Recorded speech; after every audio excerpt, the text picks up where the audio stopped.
I want to address something by way of telling you about a TV series that Dee and I have been watching. And it's a wonderful series. It came out a few years ago. It's Australian. You, I think, need to rent Acorn TV in order to see it. And it's called A Place to Call Home.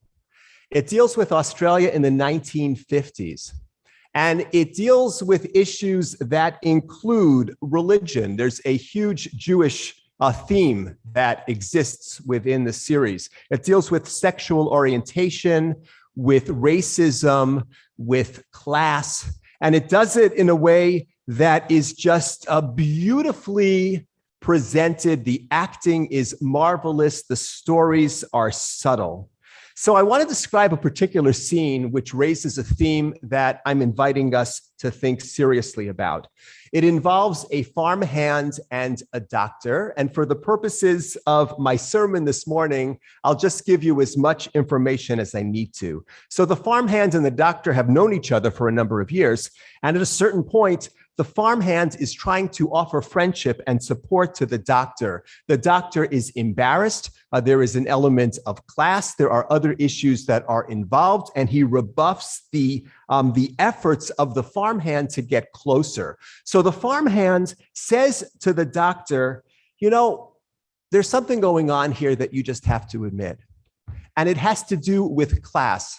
And you read Darwin just as much as I did, and you know that the circumstances in which we find ourselves largely are not of our own choosing.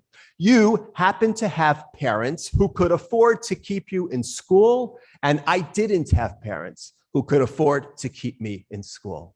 It was a very powerful moment, the farmhand saying to the doctor, I want you to own the randomness of life. The reason why you are where you are and I am where I am doesn't just have to do with our own effort, and you know it. Now, their relationship evolves. Again, I'm not going to give that away.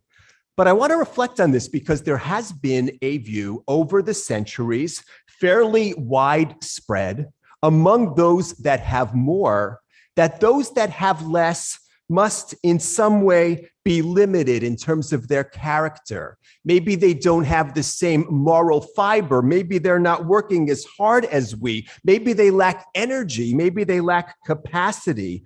Even more remarkably, there's been an effort to paint this not just as a matter of individual effort, but as a matter of some larger cosmic purpose. God wants it this way. God wants those who have to have. God wants those who don't have not to have. There's some kind of a cosmic purpose behind how we find ourselves in terms of our own circumstances. If you haven't read the book Cast by Isabel Wilkerson, I recommend it. She talks about how so much of how we find ourselves is related to circumstances of birth, and how people who are higher up on the hierarchy of caste will come up with all sorts of explanations for why it is that they are where they are without recognizing how much is actually random. I bring this up this week because, first of all, it's always important, but this week in particular, because it is important for me to say strongly that the Torah takes a very different view of wealth and poverty. This morning's reading speaks about poverty. It speaks about those in our community who are evyonim, who are unfortunate. Poverty is not considered by the Torah a sign of God's disfavor, and it is not considered an indication of laziness or moral weakness on the part of the person who is impoverished. Poverty is something that happens to a person. Now, God has an opinion about all of this, but God's opinion isn't that the poor person deserves to be poor. Far from it. God's opinion is that steps need to be taken to help those that don't have. And who needs to take those steps? Those that do have. So to be clear, Poverty is not blamed on the poor person, nor is it accepted as a reality that can never change. If there is any blame at all, it's on the rest of the community that they can allow people to exist in ways that don't satisfy their most basic needs, or at the very least, there's an accountability. So I want to just briefly sketch out what the Torah says as indicated in this morning's Torah portion, and then take a step back and ask what this means for us. So the Torah says, you are going to find people who are evyonim, who are misfortunate. You are going to find them in your own community, and you need to open up your hearts and your hands to these people. And listen to the Hebrew, it is relentless. Le'achicha, le'oniyecha, ule'evyonecha be'artzecha. Open your hand to your kinsman, your poor person, your needy in your land. The Torah is relentless in indicating who is accountable. You. This is your needy. This is not something that you can throw a blind eye to, or this is not a person that you can pretend doesn't exist. And this is your land. You have to take responsibility for your people in your land. The Torah is not talking about giving handouts to people who are just sitting around. The Torah is talking about trying to rectify some of the inequities that simply exist in all communities. And our tradition recognized from biblical times on that people are going to need some help, and that the community has the obligation to provide that. So I want us to take a look at ourselves, at our own lives.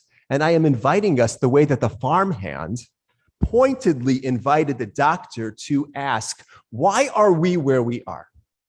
To acknowledge all of the circumstances that brought us. Much of it has to do with our own effort. Much of it has to do with circumstances that we did not choose any more than anyone else chooses their circumstances. So when we see or encounter or read about or hear about people who are in need, I call upon us to reflect with humility on the many random circumstances that affect all of us for good and for bad.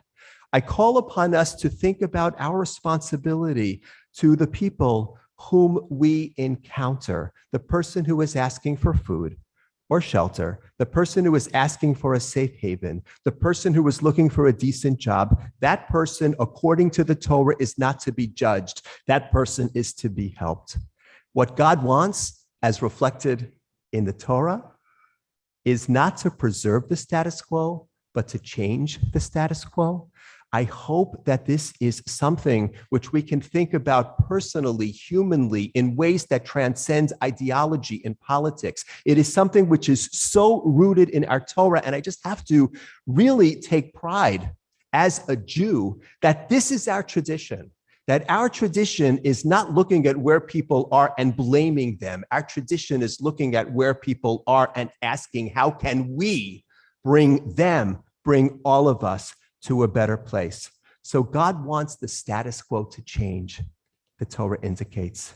And who changes that status quo? We do, by opening our hearts and our hands to our fellow human beings. Shabbat Shalom.